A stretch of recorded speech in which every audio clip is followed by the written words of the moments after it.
My name is Rachel. I married my husband John 3 years ago, and we've been living happily ever since. Both of us work hard, so we live comfortably, spending our days off on trips and having fun together. And now, there's a new life growing inside me. My belly isn't noticeable yet, but the baby is almost at 13 weeks. I was hoping to announce the news to everyone once I got to my second trimester. My life was complete with my beloved husband and our cute baby on the way. We're not particularly wealthy, but we manage a decent living, and I would say people may consider us to be couple goals. But there's one thing that bothers me. It's my husband's sister, my sister-in-law. I just can't get along with her. My in-laws are really nice people and have treated me like a real daughter since we first met. But my sister-in-law didn't like that and started making snide remarks about me. Even at our wedding, she complained about the food and embarrassed the staff and kept asking me, "How much did you spend on this? It's John's money, isn't it? You could have at least kept it a couple of notches down." Saying that, she only made sarcastic remarks to me. She clearly doesn't like me and behaves like that every time we meet. Because I don't meet my sister-in-law that often, and it's just a matter of putting up with her once in a while, I kept telling myself that it's okay. However, she started to stay at our house very often. She got married before us and has a daughter who just turned 4. She and her husband always liked to travel, and now that their daughter is a bit older, they've started to travel a lot in the past 2 years, and they always stay at our house the night before their trips. It's true that our apartment is just 20 minutes by car from the airport. Even though they could just head straight to the airport instead of coming to our place, they always spend the night at our house before departing for their trip the next day. At first, I didn't mind, but it's starting to become a regular occurrence, and I really don't like it. My sister-in-law's family always shows up unannounced, ringing up our intercom. "Hey Rachel, we're here!" It happened again while I was having dinner with my husband. In a hurry, I asked John, "Did you know they were coming today?" He shook his head in response. "Hey Rachel, open up!" That loud yell from the other side of the front door left me with no choice but to open it. "Oh, we haven't had dinner yet. Can you fix something?" With that, she sat down at the seat where I had been sitting just a moment ago. Beside her, my sister-in-law's husband and their daughter took their seats. There's no, "Excuse us for intruding," no, "Sorry for the sudden visit," not even, "Can we have something to eat?" Nothing at all. They just come over as if it's their own place, hang around, and treat me like their housekeeper. I really hated that. Despite my feelings, I cooked and entertained my sister-in-law's family, only to be told, "Rachel, isn't the food a bit bland today? Could you pass me the salt?" And with that, she made another request without even trying to get it herself. I've asked John a few times to help me out, but he just says, "I'm tired from work," and just drinks beer with my sister-in-law's husband. Normally, I have no complaints about my husband, but I hate it when he does this. My sister-in-law's family eats dinner with us, drinks, and makes a huge mess without even offering to clean up. One day, unable to bear it anymore, I said to John, "Can you ask your sister to refrain from coming so abruptly? It's difficult for me to prepare food in a rush and clean up after their mess." But John just said, "But it's not like they're here every day. They only come over sometimes, before a trip, right? Don't be so mean." And so he dismissed me. Even after that, I pleaded him several times, but he never listened. During those days of feeling helpless, I found out I was pregnant. John was very happy about my pregnancy and even accompanied me to the hospital. He helped carry the groceries. We read parenting books together. But still, he never says anything to his sister and her family. Just the other day, knowing very well that I've been unable to carry on with my regular day due to morning sickness, "My sister and her family are coming over today," he casually told me. Wait, what? I can barely function right now. I can't cook a full meal. And honestly, it's much better for me to just lie down. When I said that, he responded with a smile. You don't have to force yourself. We have beer. Just prepare some snacks. My husband, grinning as he said this. I can't just lay down while his sister and her family are here. Why can't he understand that? Even if it's just snacks, we don't usually keep ready-to-eat meals at home, so I have no choice but to prepare something, however simple it may be. He should be able to figure that out if he gave it some thought. After that, I tried several times to negotiate with my husband to decline their visit, but all he said was, "My sister's already on their way here. It's too late now." He would just say that. I had no choice but to prepare some snacks while not feeling well and went to bed early. But in the end, I was woken up by my sister-in-law's loud voices and couldn't sleep at all. And I have to go to work tomorrow. I thought about this, but in this situation, I couldn't even tell my husband to be quiet, so I endured it somehow. The next day, it seemed like my sister-in-law's family was leaving early for their trip, so they started preparing around 4 a.m. Their loud voices and bustling activity woke me up involuntarily. Then they came into my room uninvited and said, "Sorry, Rachel, could you give us a ride to the station?" They even went so far as to ask that. But I'm still in my pajamas, and I haven't even put on my makeup. I have work today. You can prepare when you come back. We came by train and we'll be late if we wait for the bus. Please, hurry up. Being talked to like that, I got really mad. I went to wake up my husband and said, "John, can you please drive your sister?" But all he did was moan and refuse to get up. No matter how much I shook him or called his name, he stubbornly refused to wake up. Seeing this, my sister-in-law, unable to bear it, said, "Rachel, hurry up! We're going to miss our flight!" And she started yelling at me. I had no choice but to drive my sister-in-law to the airport, and when I got home, my husband had already left for work. There were dishes from what seemed to be his own breakfast left in the sink, and I thought he didn't prepare anything for me, and I felt sad. 2 months later, when my belly started having a noticeable bump, I had some leftover paid time off, so I decided to cut work off in the morning and go home. That's when I noticed a voicemail message on our home phone. When I played it back, it was a message from my sister-in-law saying, "Hey Rachel, it's me. I'll be coming over again this evening. Thanks." Hearing that, I thought, if I stay, I'll just be used as a maid again, and I hurriedly packed my things. I decided to tell my husband that I had something to do and was going back to my parents' house. With that thought, I was about to leave with just the bare essentials when an idea came to me. I left the bags I had prepared at the entrance and checked the contents of the pantry. Just yesterday, I used up all the groceries, so there's almost nothing left in the fridge. There was only one frozen pasta left in the freezer, but I gathered all the instant ramen and a few ready-to-eat meals I had kept for emergencies, took them all, and went back to my parents' house. A few hours after arriving at my parents' house, I got a call from my husband. "Rachel, my sisters are coming today, you know. Where are you? They said they left a voice message." "A voice message? I don't think there was any.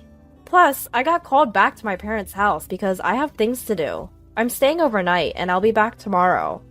Upon hearing this, my husband's mood turned sour. "So, what am I supposed to do about dinner? My sisters are coming and there's nothing in the fridge." He started to panic, but it was none of my business. "Why don't you discuss it with your sisters?" "Oh, my dad's calling me. Gotta go." "Hey, wait, Rachel!" Ignoring my husband, I hung up the phone and set it to silent mode. Actually, there was no truth to being called back home.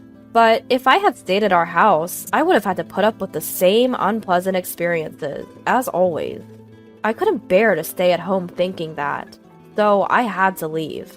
That day, I ate the meal my mother had cooked for the first time in a long time, got a good night's sleep, and the next day I went shopping with my parents for children's clothes. When I remembered to check my phone, there were multiple calls and messages from my husband. Among them were messages blaming me for the hard time he had. I was incredibly upset and angry. Then I sent an email to my husband. "I'll be bringing my parents back with me tonight. I think we'll get there in the evening. Could you please clean up the room?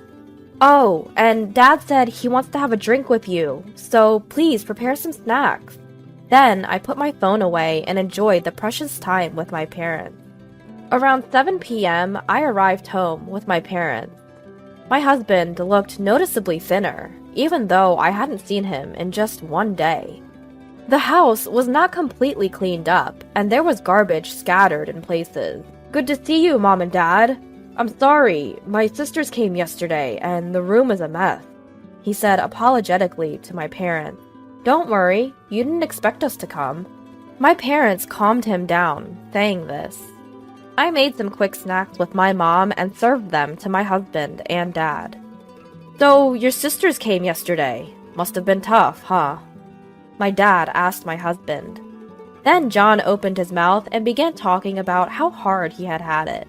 When my sister-in-laws realized there was nothing at home, they got in a bad mood and said, "Order us something already."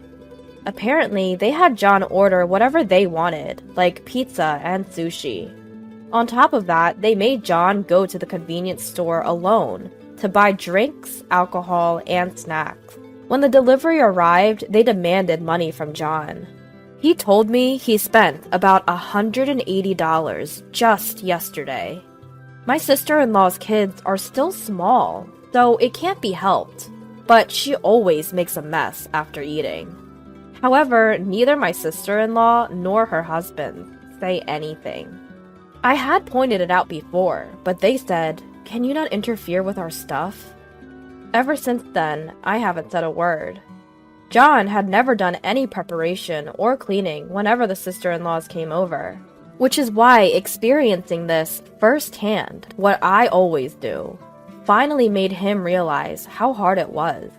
He told my dad, "I even had to take care of my sister's kid and give her a bath. I also had to prepare their beds. I was really exhausted." When John was talking to my dad like that, he seemed really small. My dad just listened to John's story silently.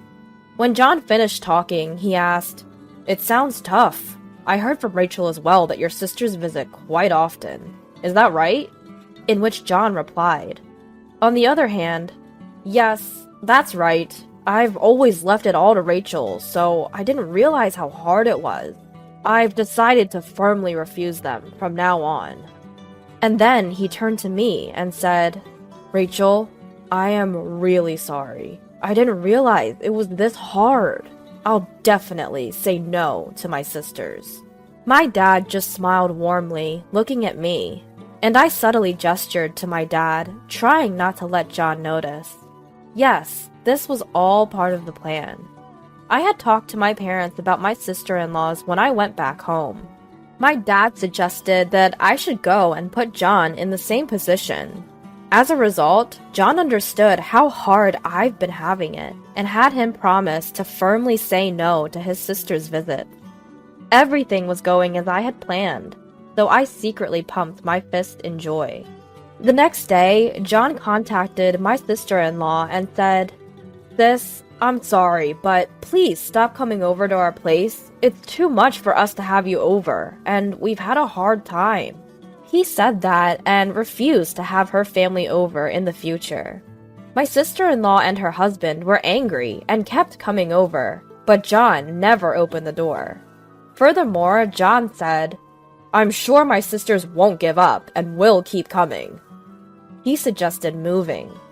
With our baby on the way, we decided to move to a larger apartment. Of course, we're keeping this a secret from my sister-in-law and her husband. We spoke to John's parents about the situation and asked them not to disclose our new address to my sister-in-law's family.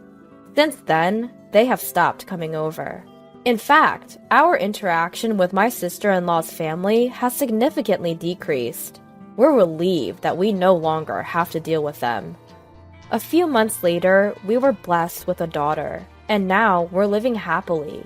During major holidays like Christmas and Thanksgiving, we do visit John's parents, which means we meet my sister-in-law's family, but we never reveal our address, no matter how much they ask. They've thrown fits and demanded our address multiple times, but John's parents scolded my sister-in-law for this behavior, so she stopped asking. I guess this is the right distance to keep. We've settled into this arrangement and have moved on with our lives.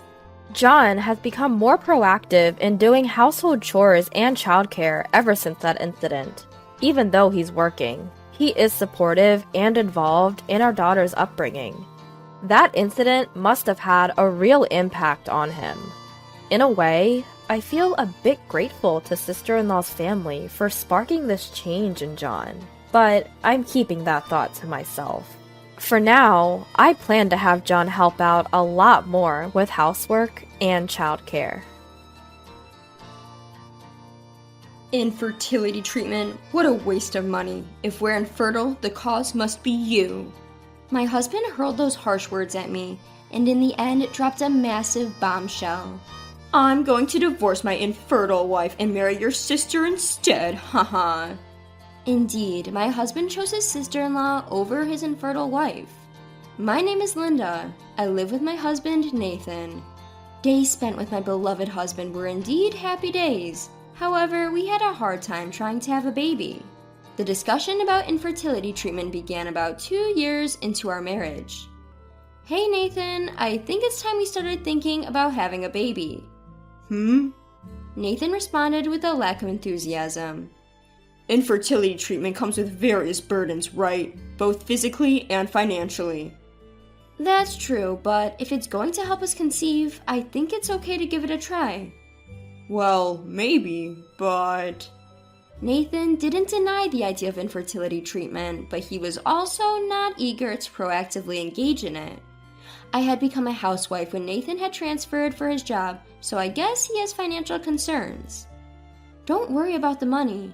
It's been 6 months since we moved, and I'm getting used to this place.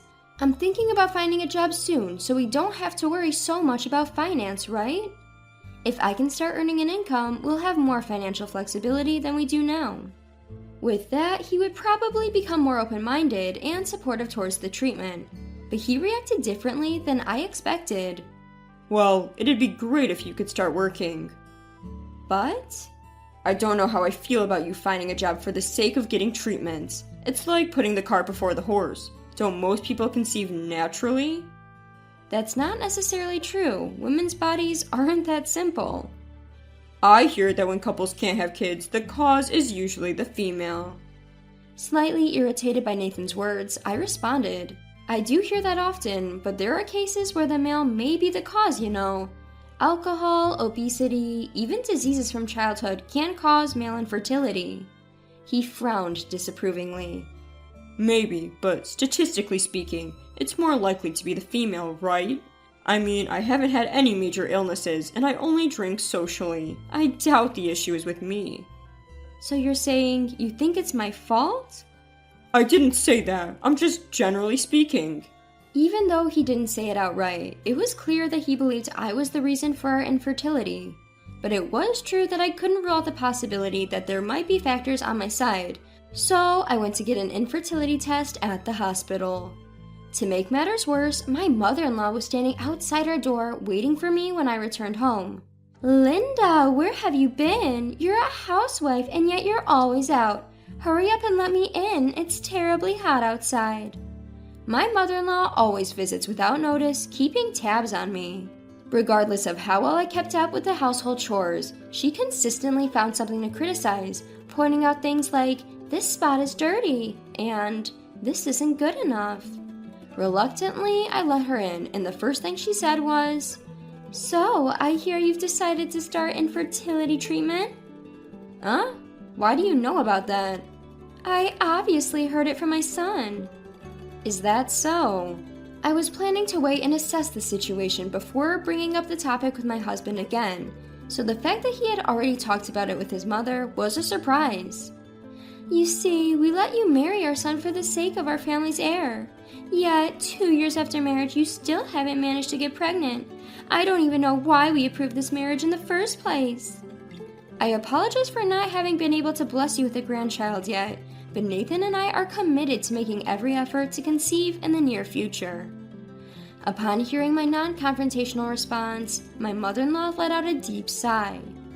Linda, dear, if trying hard was all it took to get pregnant, no one would have any trouble, right? After all, it's clear that you're the cause of this infertility, so maybe you should consider a divorce or something. What? Divorce? It makes sense, doesn't it? There's no way my son is the cause. Like mother, like son. Not only my husband, but also my mother-in-law doubted that I was the cause.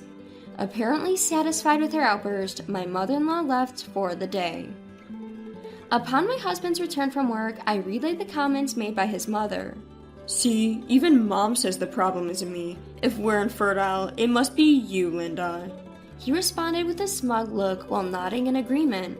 There was no point in fighting back. He wouldn't consider the possibility that he might be at fault, not even for a second. I decided to wait for my infertility test results. I visited the hospital again a few days later, where the doctor told me a surprising fact. So, we didn't find any issues with you. Is that so? But then why? The doctor began awkwardly. Please have a talk with your husband. If you really want a baby, it would be best for him to also get tested. Have my husband get tested? We can't definitively say the cause lies with just one of you. However, pregnancy is something that requires cooperation from both spouses. Just to be sure, I recommend that your husband also get tested. Is that so? I wasn't the cause. While I was relieved at the doctor's words, I wondered how to break the news to my husband. If I tried to be roundabout, it would only make things more complicated. I've got the test results. Let's talk about it tonight.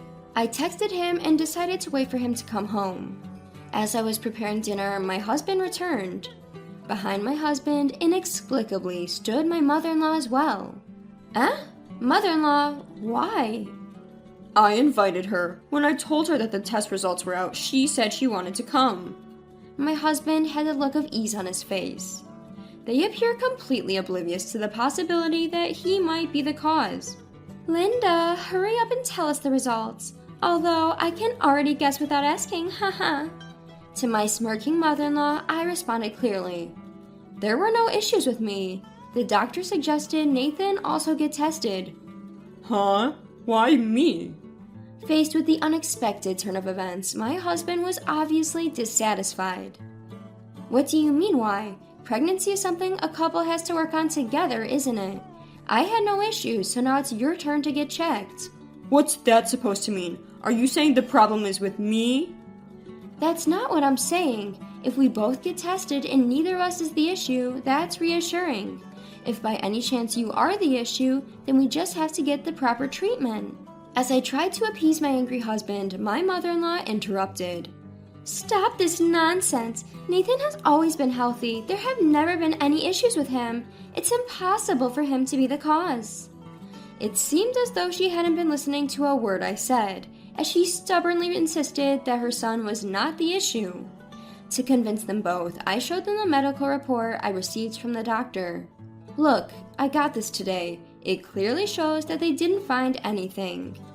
Yet, both Nathan and my mother-in-law casually glanced over the report, showing little interest in actually reading it thoroughly. Clearly, they were reluctant to accept the reality. Nathan finally blurted out an outrageous statement. Women are the ones who get pregnant, so the problem must be with you. Wait a second, I just showed you the test results. His mother once again interjected, shrugging her shoulders in disbelief. This must be a fake report anyway, right? Going to such extremes just to avoid a divorce. You're truly a frightening woman. What? Why would I do such a thing? Stop saying ridiculous things. Ignoring my protest, the two continued their conversation. Hey Nathan, wouldn't a younger woman be better? Maybe. This could be good timing. Oh yeah, with her? Strike while the iron is hot, as they say. With her? What were these people talking about? A few minutes later, an unbelievable fact slipped out of Nathan's mouth. Well, actually, I've impregnated your sister. What? We recently found out she's pregnant. If I were infertile, she wouldn't be pregnant, right? My sister's pregnant? I was so stunned that I couldn't think straight. Nathan continued without paying attention to my state. So, here's the thing. I'm thinking of marrying your sister. Mom has been saying she wants a grandchild soon after all. My mind went blank and I felt like collapsing right then and there. An affair with my sister? And she's pregnant and they're going to get married? Wait, Sarah's still in college. And she has a boyfriend. Yeah, but apparently she fell for me. When did this? We've been seeing each other for a while now. Nathan reveals the cruel truth nonchalantly. He was having an affair with my sister while we were discussing our infertility issues? Abandoned by my husband and betrayed even by my own sister. I had no idea any of this was happening while we were discussing our infertility. My mother-in-law further compounded my already speechless state with her insults. Do you understand now? My son is perfectly capable of getting a woman pregnant, so you're the issue. We don't need a wife who can't bear children. That's true. Nathan agreed with his mother. It's settled then. We're getting a divorce. I already have the papers. Fill them out quickly. He seemed thrilled as he thrusted the divorce papers at me. Are these people sane? Impregnating your wife's sister and planning to remarry? That's outrageous. That's when I felt it. The surge of anger that I can't even put into words. Fine, we'll get a divorce, but you're going to pay me alimony. Once we'd agreed, he immediately kicked me out of our home. See you around, you barren lady. I'll find happiness with your adorable sister.